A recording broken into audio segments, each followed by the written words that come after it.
বাংলাদেশ আজকে অসাধারণ খেলেছে। আমরা আজকে সারা বাংলাদেশের 18 কোটি মানুষের নজর ছিল মাঠের দিকে এবং বাংলাদেশের প্লেয়াররা সেটা ডেলিভার করেছে এবং অসাধারণ একটি গোলের মাধ্যমে বাংলাদেশ আজকে জিতেছে। 23 বছরের ভারতের সাথে না জেতার বন্ধাত্ম গুছিয়ে আজকে বাংলাদেশ জিতেছে। এই জন্য বাংলাদেশ দলকে, বাফুফেকে এবং বাংলাদেশের সকল জনগণকে আমি অভিনন্দন জানাতে চাই।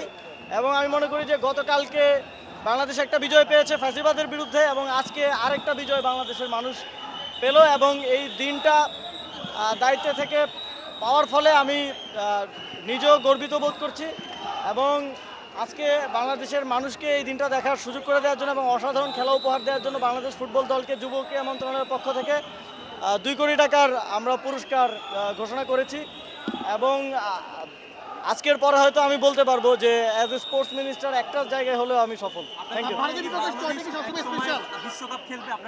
অবশ্যই আমি স্বপ্ন দেখি যে বাংলাদেশ এবার তো এএফসিতে আমাদের হলো না, তবে এবার আনলাকিলি হয়নি।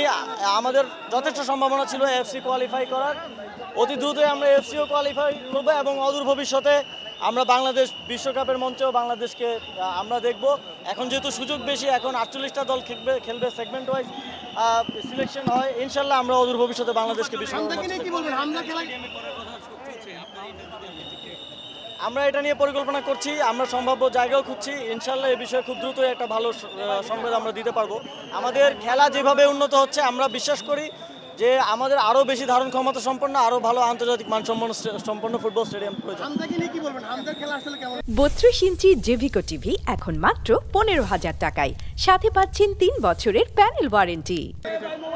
আজকে খেলা যদি বলি, আজকে the whole team was playing. আমাদের লাস্ট কিছু ম্যাচে মনে হচ্ছিল যে হামজাই হয়তো খেলছে, বিশ্লেষকরাও কথা বলছিল, বাট আজকে পুরো টিমের মধ্যে আমরা হামজাকে দেখতে পেয়েছি এবং পুরো টিম স্পিরিট ছিল বলে আজকে আমরা জিততে পেরেছি এবং পুরোটা খেলাই বাংলাদেশ খুব ভালো খেলেছে, সবাই ভালো করেছে। অবশ্যই আর্লি গোল পাওয়াটা আমাদের জন্য একটা অ্যাডভান্টেজ ছিল এবং আমাদের পরবর্তীতে ডিফেন্ডাররা খুব ভালো করেছে।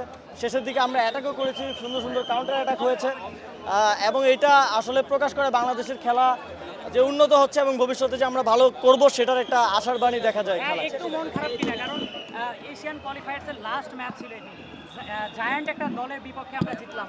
এর আগের ম্যাচগুলোতে আমরা দারুণ খেলেছি, তবে তিনি এসে একটু তড়ি ডুবেছে। অবশ্যই আমাদের এবার সকল ধরনের সম্ভাবনা ছিল এএফসি কোয়ালিফাই করার, কিন্তু আমরা এটা বলবো যে আনলাকিলি আমরা হেরে গেছি লাস্ট 1 মিনিটে গোল হওয়া। তারপরেও আমি মনে করি যে বাংলাদেশের খেলাটা যেই পর্যায়ে এসছে এটা আমরা অনেক কদম এগিয়ে গেছি একবারেই। তো হয়তো ওভারনাইট অনেক কিছু সম্ভব না, তবে আমরা আশা রাখতে পারি যে পরবর্তী এএফসি কোয়ালিফায়ারে আমরা কোয়ালিফাই করব, আমরা এশিয়ান এএফসি খেলতে পারবো এবং ভবিষ্যতে আমরা ওয়ার্ল্ড কাপও খেলতে পারবো। Thank you.